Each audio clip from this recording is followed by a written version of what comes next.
Greg here from ADV again. We'll do this as episode 3. A little bit quicker than the last one, but we're about to go on a Christmas break here, so we won't have anything for probably a month, although Clay will probably space this out.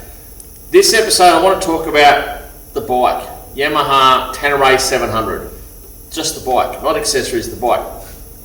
So we're now at probably close to 140,000 Ks accumulated. Please calm down, everyone. It's accumulated. You know, we've got one up in the 30s. So the bikes are getting there. You know what I mean? To date, we have replaced Yamaha parts. Replaced 2 left-hand mirrors. One was from a crash. One was from a rock that hit it from the outside, went through the plastic and broke the mirror.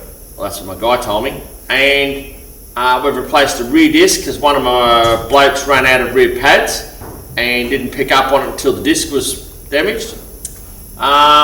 We had a ECU engine light come on a hot day. Bloke was transporting on a freeway section. It brought up the 2 ignitional coil pack code.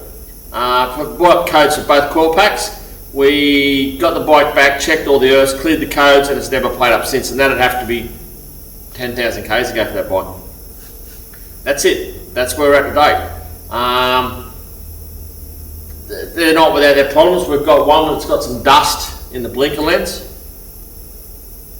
That's it. No filters, no fuel filters. Sorry. In all my years of owning Yamahas, I'm going back to 2009. I've never done a fuel filter in a 660, a WR, a 1200, or a 700. Never ever once, not once. We don't buy aftermarket. We don't run any aftermarket filters. We run genuine air filters. In Australia, the genuine recommended air filter is a uni filter. So we run those, and we run genuine oil filters. We run genuine brake pads, and then they're between the 660 organic pad and the 700 sintered pad, and I'll come back to that in a sec. They're the foam filters I've shown them previously that are recommended and used by Yamaha Australia. So when the bikes come out of the crates in Australia, they're fitted. These are fitted by the dealer, and the paper filter you get elsewhere is replaced. These are a heap, but Australian Dust is special. Ask any Honda CRF owner. They went through it years ago.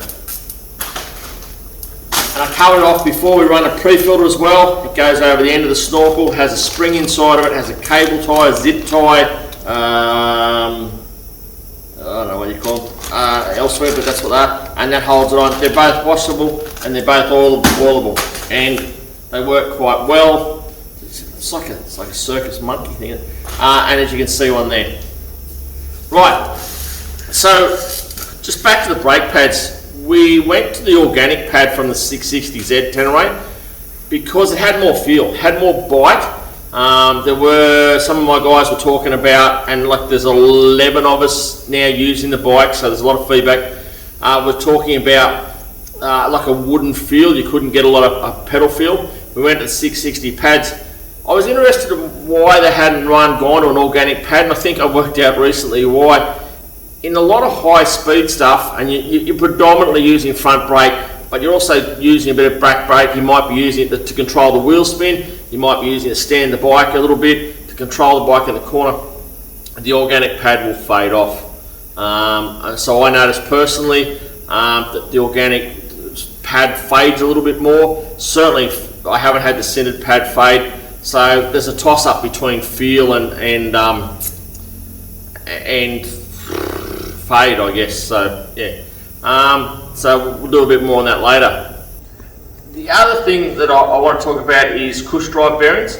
So the cush hub has the rubbers in it. We replaced our first cush drive bearing today. That bike's 20,000 Ks.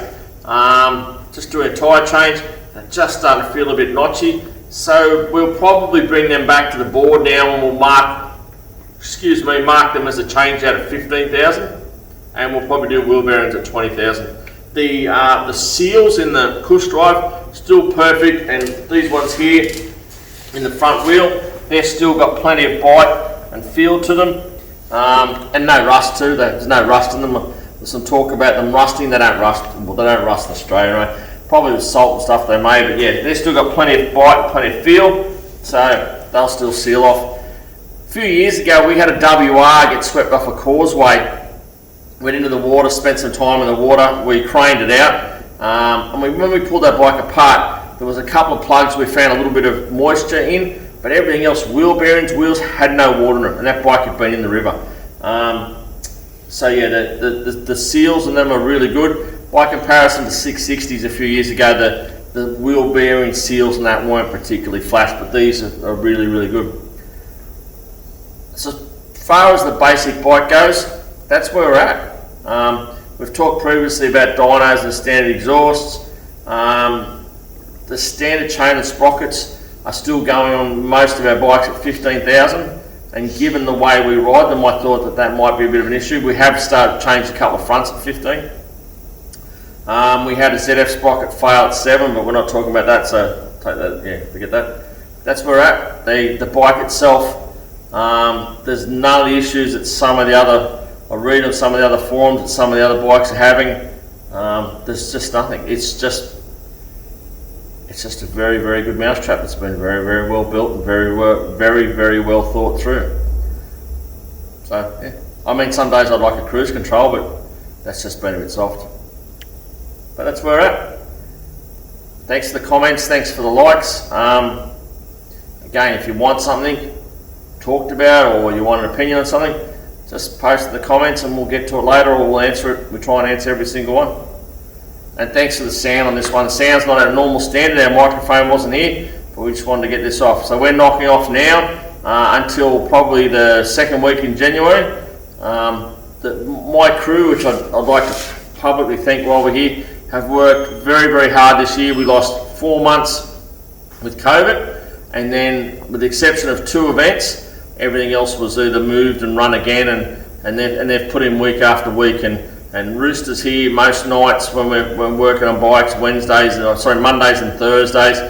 Clay comes all the way over from the other side of town. Crash came up today and helped with some tyres. Everyone contributes, and it's a good thing, and they're a great bunch of guys. So from everyone at Ride ADV, wish everyone out there a happy and Merry Christmas. Be safe, and hopefully we can get borders and we can get countries open and we get over this COVID and we can fly some people in and we can fly out and we can do some stuff elsewhere. But if you're thinking about ever coming to Oz and riding, get in touch with us and we'll go from there. Get in touch with Clay on our Facebook page and he'll look after you. Merry Christmas, everyone. What's that? Out here, nothing. So yeah, it's been pretty interesting. What's that? Oh, it's nothing. But it's an elf.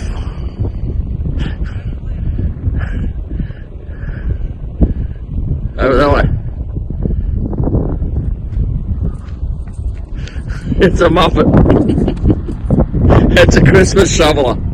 Alright, so yeah, Warburton track. Drama 1.